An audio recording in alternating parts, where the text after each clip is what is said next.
After identifying these manipulation techniques, Scripture doesn't leave us guessing.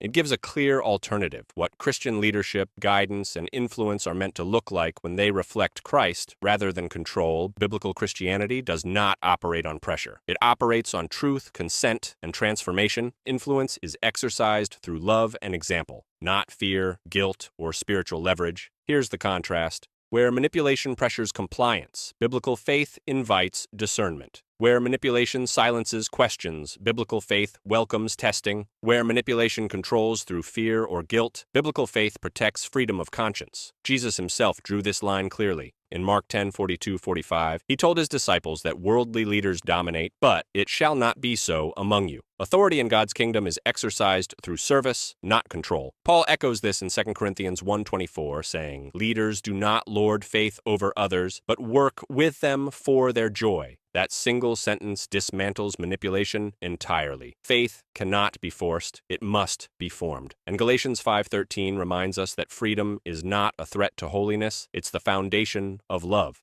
Love that is coerced is no longer love. Obedience that is forced is no longer faith. Even truth itself has a posture.